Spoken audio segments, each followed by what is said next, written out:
Hello बच्चों, welcome to my channel physics Guru Satish sir.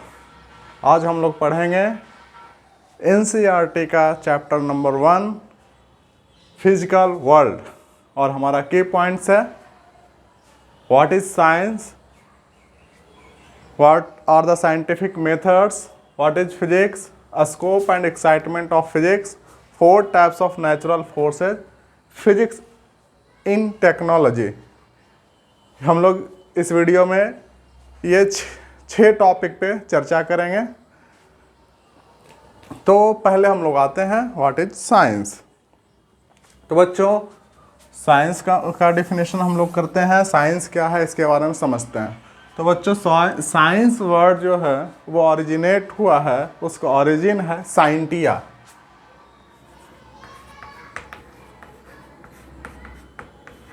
Scientia बच्चों, scientia एक लैटिन वर्ब है और इसका मीनिंग होता है, इसका मतलब होता है, इंग्लिश में हम लोग कहेंगे टू नो, जानना, टू नो। तो साइंटिया वर्ड से बना साइंस। ये इंग्लिश वर्ड है बच्चों साइंस। संस्कृत में हम लोग बोलते हैं विज्ञान और अरबिक में बोलते हैं इल्म। सुनते होंगे किसी किसी को बोलते हुए कि आपको इल्म नहीं है, यानी कि आपको जानकारी नहीं है। यानी कि तीनों का मतलब सेम है, नॉलेज।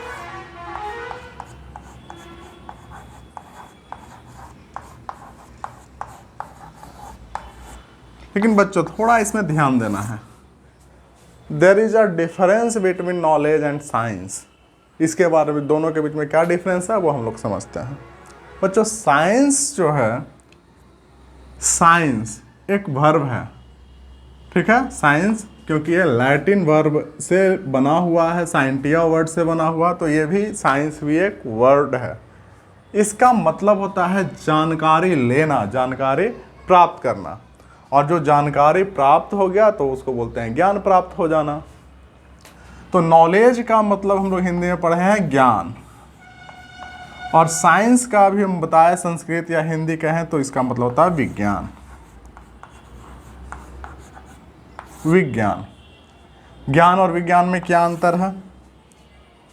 तो अ बिग डिफरेंस बिटवीन ज्ञान एंड विज्ञान इज दैट विज्ञान मीन्स होता है searching of reality, searching of reality, यानी कि सत्य का खोज करना विज्ञान हो गया। तो ज्ञान क्या है? Feeling of reality, feeling of reality, यानी कि सत्य का अनुभव होना ज्ञान हुआ। जैसे जो हम लोग कह सकते हैं, जो जिनको सत्य का अनुभव हो जाता है वो ज्ञानी हो जाते हैं, और जो सत्य का जो सर्च करते हैं उनको हम लोग वैज्ञानिक बोलते हैं। अंतर आ गया समझ में? ज्ञान और विज्ञान में ज्ञान क्या है? सत्य का अनुभव, फीलिंग ऑफ रियलिटी, एंड विज्ञान क्या है? Searching of reality. हम लोग सत्य का खोज करते हैं। तो बाबू सत्य का खोज कैसे करते हैं, क्यों करते हैं, इसके बारे में जानकारी लेते हैं। अब देखते होंगे कुछ ना कुछ घटनाएं घटती है प्रतिदिन। आप देखते हैं कुछ ना कुछ इवेंट्स होते हैं, नेचुरल इवेंट्स होते हैं। नेचुरल इवेंट्स समझ रहे हैं? प्राकृतिक घटनाएं, दिन रात का होना। पृथ्वी, आपको सुबह सुबह मॉर्निंग में जब जागते होंगे तो आप सूर्य को देखते होंगे, वो पूर्व दिशा में है, और शाम होते होते वो चक्कर काटते हुए किधर आ जाता है? पश्चिम दिशा में आ जाता है। तो हमें यही लगता है कि सूर्य जो है पृथ्वी की चारों ओर घूम रहा है। क्या सच्चाई यही है? नहीं, ये सच्चाई नहीं है। ये एक हाइपोथेसिस था, बहुत पहला बहुत पुराना हाइपोथेसिस था कि सूर्य जो है पृथ्वी का परिक्रमा करता है। यानी उस समय था कि पृथ्वी स्टैटिक है और सूर्य चंद्रमा ये सभी पृथ्वी का चक्कर लगाते हैं। लेकिन बाद में इस पर रिसर्च हुआ, एक्सपेरिमेंट हुआ, तो पता चला कि नहीं, पृथ्वी सूर्य के चारों ओर चक्कर नहीं लगा रहा है, बल्कि सूर्य पृथ्वी के चारों ओर चक्कर नहीं लगा रहा है, बल्कि पृथ्वी सूर्य के चारों ओर चक्कर लगा रही है। ठीक है, चंद्रमा जो है वो पृथ्वी के चारों ओर चक्कर लगा रही है। तो यही काम है विज्ञान का। समझ गया? अब हम लोग आगे आते हैं। तो विज्ञान का डेफिनेशन हम लोग दे सकते हैं। विज्ञान का डेफिनेशन क्या होगा?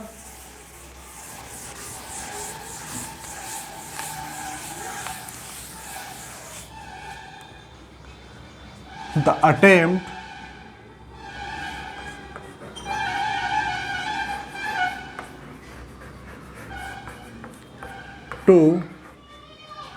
द सिस्टमैटिक अटेम्प्ट, हम लोग सिस्टमैटिक अटेम्प्ट बोलेंगे, systematic and organised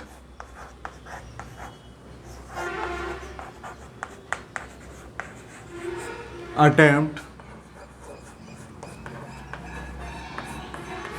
to understand natural phenomena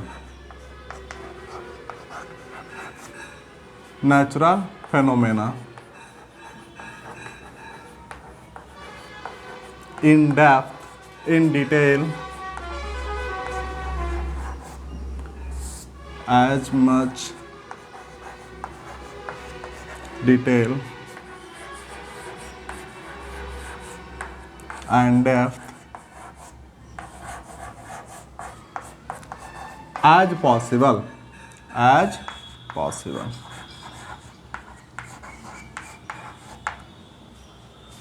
systematic and organized attempt to understand natural phenomena, systematic and organized, systematic विशिष्ट एवं क्रमबद्ध।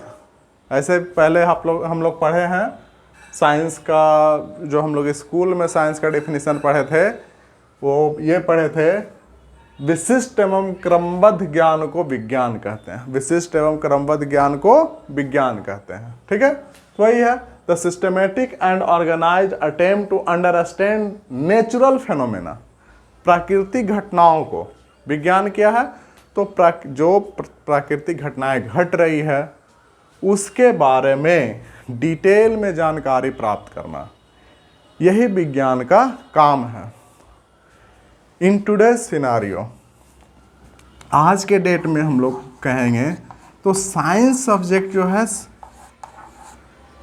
साइंस सब्जेक्ट है, इसको कुछ लोग सब्जेक्ट बोलते हैं,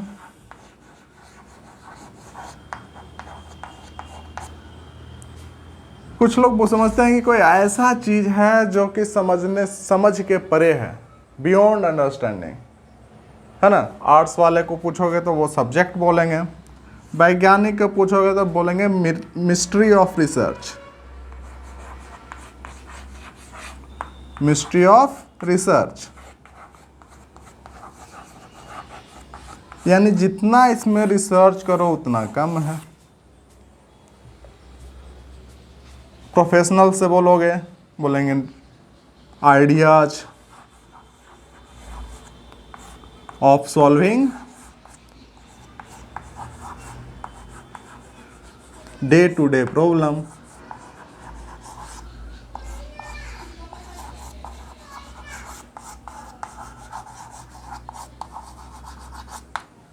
ideas of solving day to day problem. For an example हम लोग ले सकते हैं कंप्यूटर को। आपके घर में पंखे लगे होंगे, उसको ले सकते हैं। गर्मी लगे, पंखा चला लिए, इलेक्ट्रिसिटी दौड़ाए, पंखा बनाए, पंखा में इलेक्ट्रिसिटी गया, पंखा घूमने लगा, उससे हवा लगना शुरू हो गया। यह भी विज्ञान का ही देन है, नहीं तो प्राकृतिक हवा तो चल ही रही थे, है ना। तो ये सभी हम लोग कह सकते हैं कि विज्ञान ये है। ठीक है, विज्ञान के बारे में हमको लगता है the systematic and organised attempt to understand natural phenomena in as much detail and depth as possible. ठीक है, इसको हम लोग क्या कहते हैं, विज्ञान। यानी कि बेस क्या है विज्ञान का? विज्ञान का बेस क्या है? बेस ऑफ साइंस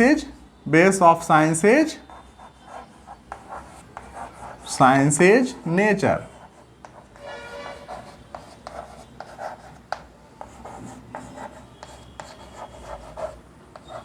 साइंस अपने अंदर ढेर सारा नेचर अपने अंदर ढेर सारा सीक्रेट्स को छिपा कर रखा हुआ है और उसी सीक्रेट्स को निकालना, जानना, जानकारी प्राप्त करना, इसी को विज्ञान कहते हैं, इसी को साइंस कहते हैं।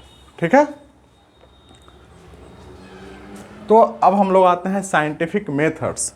तो देखिए बच्चों, फिजिकल कोई भी नेचुरल घटनाएं घटती है, प्राकृतिक घटनाएं घटती है, तो उसकी जानकारी करने का एक प्रोसेस है, उसको जानकारी प्राप्त करने का एक प्रोसेस है। उस प्रोसेस को फॉलो करेंगे तभी वो विज्ञान कहलाएगा, है ना। ऐसा नहीं कि कुछ देखें और उस पर कुछ ये वक्तव्य दे दिया गया, वो विज्ञान नहीं हुआ। कुछ थ्योरी दे दिया गया, वो विज्ञान नहीं है, बल्कि वो हाइपोथेसिस हुआ। ठीक है, हम लोग विज्ञान के लिए सबसे पहले क्या कहेंगे, तो कोई भी प्राकृतिक घटना घटी तो उसको देखा गया, है ना, तो सिस्टमेटिक ऑब्जर्वेशन, साइंटिफिक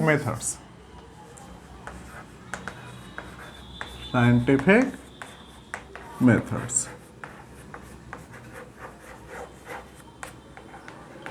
सबसे पहले कोई घटना घटे तो उसको देखा गया, इसको हम लोग बोलते हैं सिस्टमेटिक ऑब्जर्वेशन।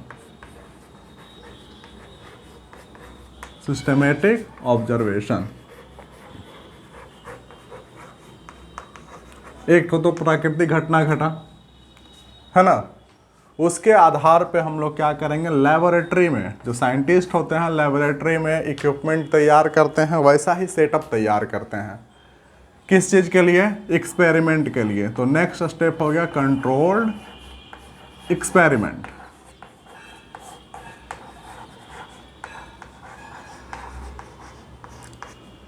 एक्सपेरिमेंट करेंगे, एक्सपेरिमेंट में ऑब्जर्वेशन करेंगे, जो घटनाएं घट रही है उसका ऑब्जर्वेशन करेंगे, उस ऑब्जर्वेशन के आधार पे वो थ्योरी प्रोड्यूस करेंगे, उस थ्योरी कहते हैं reasoning.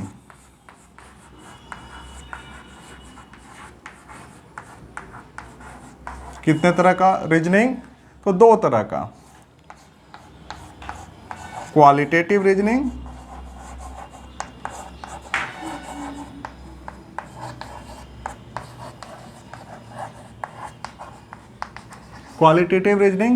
Based on properties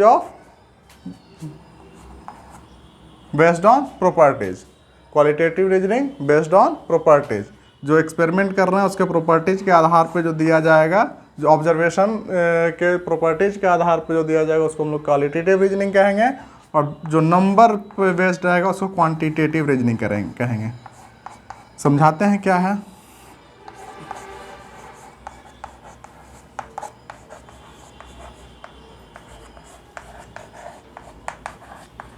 ninth class में पढ़े होंगे सिंपल पेंडुलम। नाइन्थ क्लास में आप लोग पढ़े होंगे सिंपल पेंडुलम। हम लोग एग्जाम्पल लेते हैं। सिंपल पेंडुलम का एक सेटअप तैयार किया गया।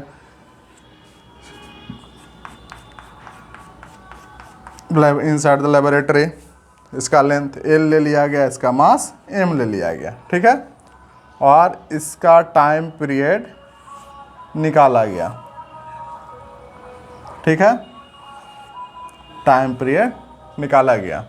तो T बराबर क्या होता है 2 पाई रूट अंडर LYG, जहाँ L क्या है length of the pendulum, G क्या है एक्सेलरेशन ड्यू टू ग्रेविटी।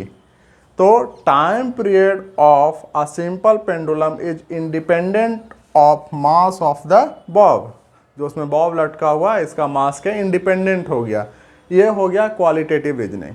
और क्वांटिटेटिव रीजनिंग कितना होगा तो T is equal to 2 pi root under LYG, यानी T is directly proportional to root under L and T is inversely proportional to root under G. ठीक है, तो इसको हम लोग कहेंगे क्वालिटेटिव रीजनिंग। दूसरा क्वालिटेटिव रीजनिंग का एक और उदाहरण बताता हूँ। जैसे ये बॉब यहाँ आया, ठीक है, यहाँ से ये बॉब नीचे जाएगा, है ना, नीचे जाएगा, फिर यहाँ से ये ऊपर गया, फिर जब ये एक्सट्रीम पोजीशन में पहुँचेगा यहाँ पे क्या हो जाएगा, वेलोसिटी 0 हो जाएगा, v equal to 0, v equal to 0। अभी यहाँ पे मैक्सिमम होगा, भी यहाँ पे मैक्सिमम होगा, पढ़े होंगे 9th क्लास में, भी यहाँ पे मैक्सिमम होगा। तो यहाँ से नीचे जाने का कारण क्या हो गया, तो यहाँ पे पोटेंशियल एनर्जी अधिक है ना, तो इस पोटेंशियल एनर्जी के कारण ये नीचे जाएगा, और यहाँ पर काइनेटिक एनर्जी इसका अधिक हो गया, है ना, और इसमें इनर्शिया ऑफ मोशन, इसमें क्या है, इनर्शिया ऑफ मोशन। तो due to inertia of motion ये क्या होगा, फिर ऊपर जाएगा, फिर यहाँ पे आएगा, फिर काइनेटिक एनर्जी 0, पोटेंशियल एनर्जी, यही चलता रहेगा। तो इसको हम लोग क्या कहेंगे, एक चीज़ और हम लोग समझ सकते हैं, flow of water. Flow of water high level से लो लेवल, यानी हाई, यहाँ पर पोटेंशियल एनर्जी हाई है, हाई एनर्जी है, और लो एनर्जी, पोटेंशियल एनर्जी यहाँ पे लो है, तो हाई एनर्जी से लो एनर्जी की ओर वाटर फॉल करता है। This is qualitative reasoning. Clear? चलिए, तो 3 इसमें हम लोग ये पढ़ लिया साइंटिफिक मेथड्स, कौन कौन, systematic observation, controlled experiment and reasoning. Next method is, अब ऑब्जर्वेशन हो गया, थ्योरी दे दिए, है ना, एक्सपेरिमेंट करने के पश्चात on the based on experimental observation जो एक्सप्लेनेशन दिया था उसको क्या बोलते हैं, थ्योरी बोलते हैं। थ्योरी देने के बाद उसको हम लोग क्या करेंगे, मैथमेटिकल मॉडलिंग। ये जो फॉर्मूला तैयार किया गया, मैथमेटिकल मॉडलिंग।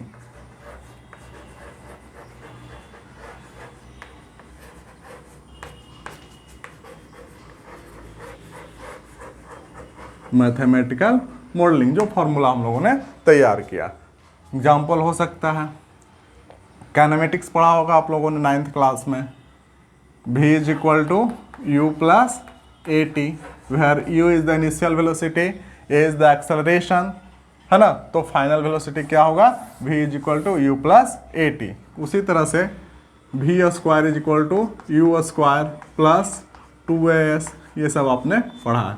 फिर आपने पढ़ा है Newton's laws of gravitation, F is equal to G m1 m2 y r square, है ना।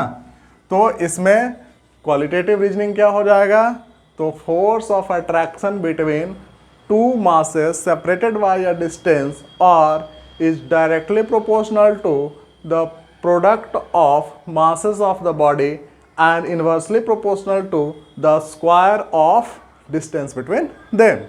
ये हो गया क्वालिटेटिव रीजनिंग। क्वांटिटेटिव रीजनिंग कितना हो जाए, तो F is equal to G m1 m2 y r square, है ना, where G is universal gravitational constant, है ना। क्लियर? तो ये हो गया चौथा। अब रीजनिंग हो गया, मैथमेटिकल मॉडलिंग हो गया, तो कोई ज़रूरी नहीं है कि ये सही है। और ऐसे भी साइंस डायनेमिक है। साइंस क्या है, डायनेमिक। साइंस में ट्रू होते रहता है, फॉल्स होते रहता है ना। जितना रिसर्च करिएगा, जितना नई जानकारियाँ प्राप्त होगी, जो पहले की जो जानकारी दी गई थी उसमें जो कमी है उसकी मॉडिफिकेशन संभव है। यही साइंस है, ठीक है। तो नेक्स्ट है रीजनिंग करने के बाद, थ्योरी देने के बाद, फॉर्मूला देने के बाद, पांचवा हम लोग बोलेंगे वेरिफिकेशन। इसका वेरिफिकेशन होगा जांच एंड और फॉल्सिफिकेशन, सही है या गलत है। यदि सही है तो हम इसको लॉ बन जाए, ये लॉ बन जाएगा। गलत है तो गलत हो गया वहाँ पे, ठीक है। तो ये these are the scientific methods. कौन कौन हो गया, पहला सिस्टमेटिक ऑब्जर्वेशन, दूसरा कंट्रोल्ड एक्सपेरिमेंट, तीसरा रीजनिंग, चौथा मैथमेटिकल मॉडलिंग, पांचवा वेरिफिकेशन एंड और फॉल्सिफिकेशन। यदि इस 5 मेथड्स को फॉलो करता है स्टडी जो हम लोग कर रहे हैं तो तब वो साइंस कहलाएगा, अन्यथा वो साइंस नहीं कहलाएगा। साइंस में यदि ये लॉ बन भी गया है तो कोई ज़रूरी नहीं है कि वो लॉ बन भी गया है तो कोई ज़रूरी नहीं है कि वो लॉ